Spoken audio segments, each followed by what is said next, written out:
Hi hello welcome back to HK designer. இன்றைக்கி நம்ம கிளாஸில் ஹாஃப் லோடிங் ஸ்டிச் தான் பார்க்க போகிறோம். ஸோ ஏற்கனவே நம்ம வந்து பட்டன் ஹோல் பார்த்துருக்கோம். நெக்ஸ்ட்டு ஃப்ளாட் லோடிங் வந்து பார்த்துருக்கோம். இந்த ஹாஃப் லோடிங் வந்து அதையும் பேஸ் பண்ணி தான் வரும். ஸோ அதை நான் எக்ஸ்பிளைன் பண்ணிடுறேன். இது மெயினாக நம்ம எதுக்கு யூஸ் பண்ணுவோம் அப்படின்னா, கொடியெலாம் இருக்கும் இல்லையா, நம்ம கொடிக்காக ஸ்டெம் ஸ்டிச் யூஸ் பண்ணலாம் அப்படின்னு சொல்லி அவுட்லைன் ஸ்டிச் வந்து சொல்லியிருப்பேன் நான். பட் அந்த கொடியை வந்து கொஞ்சம் எம்போஸ்டாக ட்ரை பண்ணணும் அப்படின்னு நினச்சிங்கன்னா நீங்கள் இந்த ஹாஃப் லோடிங் ஸ்டிச் வந்து ட்ரை பண்ணலாம். இதில் நம்ம வந்து உள்ள எந்த த்ரெட்டுமே கொடுக்கல. பட் நீங்கள் பார்க்கும்போது வந்து கொஞ்சம் எம்போஸ்டாக இருக்கும், ஒரு பின்னல் ஸ்டிச் மாதிரி இருக்கும். எப்படின்னு நான் எக்ஸ்பிளைன் பண்ணிடுறேன். ஃபஸ்ட்டு எப்பவும் போலயே பேக் ஸ்டிச் கொடுத்து ஸ்டிச்சை வந்து ஸ்டார்ட் பண்ணிடலாம். இப்போ பாருங்கள், இது பட்டன் ஹோல் டைப் மாதிரியே தான் வரும். பட் பட்டன் ஹோல் இல்லை. பாருங்கள், இப்போ நான் வந்து மேலே குத்திட்டேன், கீழே வந்துட்டேன். அதாவது இந்த மாதிரி ஒரு ஷேப் வந்து வரைஞ்சிருக்கேன் நான். அந்த ஷேப்பை தான் பேஸ் பண்ணி நான் போக போகிறேன். மேலே குத்தியாச்சு, கீழே வந்தாச்சு. எந்த லாக்குமே நான் போடல. பட் மேலேயும் கீழேயும் வரும்போது சென்டரில் வந்து உங்களுக்கு ஒரு நாட் மாதிரி ஃபார்ம் ஆகிட்டே வரும். அதாவது நீங்கள் பட்டன் ஹோலுக்கு வந்து கீழே இழுத்து லாக் போடுவீங்க. அது இல்லாமல் இப்போ மேலே குத்தியாச்சு, அப்படி கீழே வந்து கீழே உள்ள அவுட்லைனை டச் பண்ணி திருப்பி மேலே போகிறீங்க, திருப்பி கீழே வரீங்க, திருப்பி மேலே போகிறீங்க. இந்த ஸ்டிச்சை வந்து நாங்கள் லாஸ்ட்டாக எப்படி வந்திருக்குன்னு எக்ஸ்பிளைன் பண்ணியிருக்கிறேன். ஸோ இந்த ஸ்டிச்சில் எந்த இடத்துல நம்ம மிஸ்டேக் பண்ணுவோம்னு சொல்லிட்டு நான் சொல்லியிருக்கேன். ஸோ வீடியோ வந்து ஸ்கிப் பண்ணால் பாருங்கள். இப்போ நான் மறுபடியும் எக்ஸ்பிளைன் பண்ணுறேன்.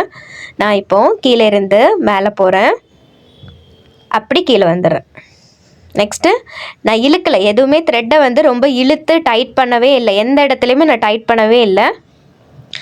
இந்த இடம், அதாவது இப்போ உங்களுக்கு த்ரெட்டு வரல அப்படின்னா நீங்கள் த்ரெட்டை பிடிச்சி இழுக்கலாம், அது ஒன்றும் பிரச்சனை இல்லை. அதாவது நம்ம நீடில் த்ரெட்டை பிடிச்சி இழுத்துக்கலாம். பட் வந்து அந்த ஸ்டிச்சை வந்து நீங்கள் டைட் பண்ணுறதுக்காக நீங்கள் த்ரெட்டை வந்து இந்த எந்த இடத்துலையுமே இழுக்க வேண்டிய அவசியம் இல்லை. நீங்கள் எப்படி நீங்கள் ஸ்டிச் போன போக்குலேயே போகிறீங்களோ, அதாவது எந்த ஃப்ளோவில் நீங்கள் ஸ்லோவாக போடுறீங்கனாலும் சரி, ஃபாஸ்ட்டாக போடுறீங்களாலும் சரி, எந்த ஃப்ளோவில் போகிறீங்களோ அதே ஃப்ளோலேயே ஸ்டிச்சை எதுவுமே இழுக்காமல் மேலே கீழே போட்டுகிட்டே வர வேண்டியதுதான். மேலே குத்திட்டேன், கீழே லைன் டச் பண்ணிவிட்டேன், திருப்பி மேலே குத்திட்டு கீழே லைன் டச் பண்ணிட்டேன். அவ்வளோதான் இந்த ஸ்டிச்சு. இது பார்க்குறதுக்கு வந்து ஒரு பின்னல் ஸ்டிச் மாதிரியே இருக்கும். அதாவது ஒரு எண்டு வந்து ஒரு நாட் வந்து ஃபார்ம் ஆகிற மாதிரி இருக்கு இல்லையா, அது வந்து சென்ட்ரலாக ஃபார்ம் ஆகும். அப்போ நமக்கு வந்து உள்ளே வந்து ஒரு த்ரெட்டு கொடுத்து மேலே வந்து நம்ம ஸ்டிச் போட்ட மாதிரி கொஞ்சம் எம்போஸ்டாக இருக்கும். நீங்கள் கையை வச்சு தொட்டு பார்த்தீங்கன்னா அப்படின்னா உங்களுக்கு அந்த ஸ்டிச்சு வந்து உங்களுக்கு தெரியும். அந்த கையில் வந்து நான் உங்களுக்கு அந்த ஸ்டிச் வந்து தொடுறதுக்கு வந்து ஓகே, கொஞ்சம் வந்து எம்போஸ்டாக கொஞ்சம் பெருசாக இருக்குது அப்படின்னு சொல்லி தெரியும். இந்த ஸ்டிச் வந்து நீங்கள் கொடிக்கெல்லாம் போடும்போது அந்த கொடி வந்து பார்க்குறதுக்கு நல்லா லுக்காக, நல்லா வந்து பார்வையாக இருக்குன்னு சொல்லுவாங்க இல்லையா, அது மாதிரி உங்களுக்கு தெரியும். ஒரு சின்ன செயின் ஸ்டிச் அந்த இடத்துல கொடுக்க வேண்டாம் அப்படின்னு நீங்கள் யோசிச்சு ஸ்டெம் ஸ்டிச் கொடுக்கனாலும் கொடுக்கலாம். நம்ம ஆல்ரெடி வந்து கொடிக்காக ஷேர் பண்ணியிருப்போம். அது இல்லை, இன்னும் கொஞ்சம் எம்போஸ்டாக உங்களுக்கு கொடுக்கணும் அப்படின்னு நினச்சிங்கன்னா நீங்கள் இந்த ஸ்டிச்சை வந்து ட்ரை பண்ணலாம். இது வந்து ஒரு அவுட்லைன் ஸ்டிச் தான், ஃபில்லிங் கிடையாது. ஸோ இது வந்து நீங்கள் ஏதாவது ஒரு டிசைனில் கண்டிப்பாக ட்ரை பண்ணி பாருங்கள். ஃபஸ்ட்டு ஒரு ஷேப்பில், ஒரு கொடி ஷேப்பில் வரைஞ்சி ட்ரை பண்ணுங்கள்.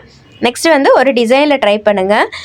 நிறைய பேர் வந்து டிசைனில் ட்ரை பண்ணுறதே இல்லை. பட் ட்ரை பண்ணுங்கள், அப்போ தான் உங்களுக்கு ப்ராக்டிஸ் ஆகும். நம்ம எல்லா சேனல் மாதிரி நம்மளும் வந்து ஸ்டிச் எப்படின்னு சொல்லி கொடுத்துறோம். பட் வந்து ஆரியில் உங்களுக்கு நல்ல இன்ட்ரெஸ்ட் இருந்தால் மட்டும்தான் நீங்கள் பண்ணுற ப்ராக்டிஸ்க்கு ஏற்ற மாதிரி தான் உங்களோட ஸ்டிச்சு பர்ஃபெக்ட் ஆகும். உங்களுடைய இன்ட்ரெஸ்ட்டை பொறுத்து தான் நீங்கள் நிறைய வந்து லேர்ன் படிப்பீங்க. நிறைய தேடல் இருக்கும் உங்களுக்கு. அப்போ தான் நிறைய லேர்ன் பண்ணிக்கிறதுக்கும் ஆப்பர்ச்சுனிட்டி இருக்கும். அதனால கண்டிப்பாக நீங்கள் டிசைன்லேயும் ட்ரை பண்ணுங்கள். எப்போவுமே நான் சொல்கிறது வந்து அதுதான், ஒரு ஒரு ஸ்டிச்சை வந்து கற்றுக்கிட்டோம் அப்படின்னா ஜஸ்ட் ஒரு லைனில் வந்து ஃபஸ்ட்டு என்ன ஸ்டிச்சு அப்படின்னு ப்ராக்டிஸ்க்காக ஃபஸ்ட்டு பண்ணுங்கள். நெக்ஸ்ட்டு வந்து அந்த ஸ்டிச்சு ப்ராப்பராக வருதான்னு பார்க்குறதுக்காக ஒரு ஷேப்பில் வந்து ட்ரை பண்ணுங்கள். நெக்ஸ்ட்டு வந்து உங்களுடைய ப்ரெசன்டேஷன் எப்படி இருக்குதுன்னு பார்க்குறதுக்காக உங்களோட டிசைனில் நீங்கள் ட்ரை பண்ணால் தான் அதோட லுக்கு, அதோட ஸ்டிச்சோட பர்ஃபெக்ஷன் வந்து உங்களுக்கு தெரியும். அதனால கண்டிப்பாக வந்து ட்ரிபிள் ப்ராசஸ் வந்து நீங்கள் வந்து ஃபாலோ பண்ணுங்கள். ஃபஸ்ட்டு வந்து ஒரு லைனில் ட்ரை பண்ணுங்கள், அது வந்து உங்களுக்கு ப்ராக்டிஸ்க்காக. நெக்ஸ்ட்டு வந்து பர்ஃபெக்டாக இருக்கான்னு பார்க்குறதுக்காக ஷேப்பில் ட்ரை பண்ணுங்கள். நெக்ஸ்ட்டு ப்ரெசன்டேஷன், ஒரு டிசைனில் நீங்கள் ப்ரெசென்ட் பண்ணும்போது தான் உங்களுக்கு அந்த ஸ்டிச் எந்த அளவுக்கு ப்ராப்பராக வந்திருக்குன்னு தெரியும். ஸோ இது வந்து எனக்கு மேம் சொல்லி கொடுத்தது தான். அதாவது ஆன்லைன் கிளாஸில் இருக்கும்போது எனக்கு மேம் சொல்லி கொடுத்தது தான். ஸோ கண்டிப்பாக மேமோட கிளாஸில் வந்து இந்த ட்ரிபிள் ப்ராசஸ் வந்து நாங்கள் ஃபாலோ பண்ணுவோம். ஃபஸ்ட்டு ஒரு லைன், நெக்ஸ்ட் ஒரு ஷேப், அடுத்தது ஒரு டிசைன். ஸோ கண்டிப்பாக அதுவும் நீங்கள் ஃபாலோ பண்ணிங்கன்னா உங்களுக்கும் ஸ்டிச் வந்து ப்ராப்பராக வரும். ஸோ நம்ம ஸ்டிச்சு கற்றுக்கிட்டது மட்டும் இல்லாமல் கண்டிப்பாக டிசைன்லேயும் மேக் பண்ணி பாருங்கள். இப்போ பாருங்கள், அந்த சென்டரில் வந்து ஒரு பின்னல் வந்திருக்கிற மாதிரியே வந்திருக்கு பாருங்கள். கொஞ்சம் எம்போஸ்டாக இருக்குது இல்லையா? நார்மலாக நம்ம ஒரு செயின் போடுறத விட அந்த கொடியை நீங்கள் கொஞ்சம் எம்போஸ்டாக காமிக்கணும் அப்படின்னு நினச்சிங்கன்னா இந்த ஸ்டிச்சை வந்து ட்ரை பண்ணி பார்க்கலாம். இப்போ நான் எந்த இடத்துல நம்ம மிஸ்டேக் பண்ணுவோம்னு சொல்லி காமிக்கிறேன். இப்போ நான் போடுற ஸ்டிச் வந்து பட்டன் ஹோல் வந்து நம்ம மேலே இருந்து கீழே இழுத்துருவோம். இழுத்து கீழே லாக் பண்ணுறதுக்காக லைட்டாக அந்த த்ரெட்டை பிடிச்சி இழுத்தோம் அப்படின்னா கீழே வந்து உங்களுக்கு அந்த லாக் வந்து ஃபார்ம் ஆகும்.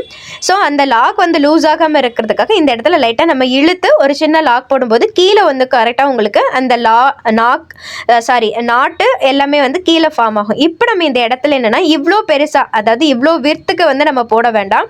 இந்த கொடி டிசைனோட வித்து கொஞ்சமாக இருந்தால் போதும். இப்போ பாருங்கள், நான் மேலே போயிட்டேன், நெக்ஸ்ட்டு கீழே வரேன். அதாவது நம்ம மேலே போயிட்டு கீழே வரும்போது ஒரு சின்னதாக முடிச்சு மாதிரி ஃபார்ம் ஆகுது பார்த்தீங்களா? அது லூஸாக தான் இருக்கும். அந்த லூஸாக வந்து நீங்கள் டைட் பண்ணுறதுக்காக அந்த த்ரெட்டை பிடிச்சி இழுக்கக்கூடாது, அது லூஸாகவே இருக்கட்டும். பட் நெக்ஸ்ட்டு ஸ்டிச் நீங்கள் போகும்போது, அதாவது அடுத்த லைன் போகும்போது உங்களுக்கு அந்த ப்ரீவியஸாக போட்ட அந்த சின்னதாக ஒரு முடிச்சு மாதிரி இருக்க ஸ்டிச் வந்து லாக் ஆகிடும், அதாவது டைட் ஆகிடும். அப்போ உங்களுக்கு அது வந்து நீங்கள் கண்டினியூவாக பண்ணிகிட்டே இருக்கும்போது உங்களுக்கு அந்த ஸ்டிச்சு எப்படி இருக்கும்னா, நீங்கள் எந்த இடத்துலையுமே த்ரெட்டை பிடிச்சி டைட் பண்ணாமல் நீங்கள் போகிற போக்குலேயே நீங்கள் எந்த ஸ்பீடில் போடுறீங்களோ அதே ஸ்பீட்லேயே நீங்கள் போட்டுகிட்டே இருந்தீங்கன்னா அந்த நாட்டு வந்து எல்லாமே சென்டரில் வர மாதிரியே வந்துடும். அதாவது சென்டரில் ஒரு நூல் கொடுத்துட்டு மேலே வந்து நீங்கள் ஸ்டிச் போட்டிருக்க மாதிரியே உங்களுக்கு ஃபார்ம் ஆயிடும், ஒரு பின்னல் மாதிரி ஃபார்ம் ஆகிடும். ஸோ அதனால தான் எந்த இடத்துலையுமே பிடிச்சி இழுக்காதீங்க. ஸோ நான் இன்னொரு முறை எக்ஸ்பிளைன் பண்ணிடுறேன். ஏன்னா நிறைய பேருக்கு வந்து கொஞ்சம் புரிஞ்சுக்கிறதுக்கு கஷ்டமாக இருக்கும். ஏன்னா ஃபஸ்ட்டு ஸ்டார்டிங்கில் எல்லாருக்குமே வந்து ஃபேஸ் பண்ணுற ப்ராப்ளம் தான் இது. நான் இப்போ போடுறேன் பாருங்கள். இப்போ நான் போடுறது வந்து பட்டன் ஹோலில் நம்ம என்ன பண்ணுறோம், மேலேருந்து கீழே இழுக்கிறோம். கீழே வந்து அந்த நாட்டு வந்து டைட் ஆகிறதுக்காக என்ன பண்ணுறோம், ஸ்டிச்சை லைட்டாக பிடிச்சி இழுக்கிறோம், அதாவது த்ரெட்டை பிடிச்சி இழுக்கிறோம், இழுத்து கீழே ஒரு நாட் போடுறோம். இப்போ அந்த ஸ்டிச் வந்து டைட் ஆகிடுச்சு. இது வந்து நம்ம பட்டன் ஹோலில் ஃபாலோ பண்ணுற மெத்தட். இப்போ இங்கே எப்படி நம்ம பண்ணுறோன்னா, இப்போ மேலே போயிட்டோம், கீழே வரும்.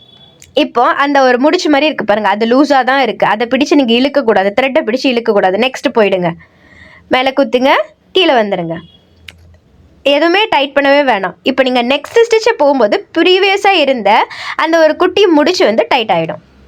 இதே மாதிரி நீங்கள் போயிட்டே இருந்தீங்க அப்படின்னா உங்களுக்கு ப்ராப்பராக அந்த முடிச்சு வந்து சென்டரில் வந்துடும். அதாவது ஒரு ஸ்டிச்சு போடுறீங்க அப்படின்னா சென்டரில் வந்துடும், உங்களுக்கு நல்ல எம்போஸ்டாக இருக்கும்.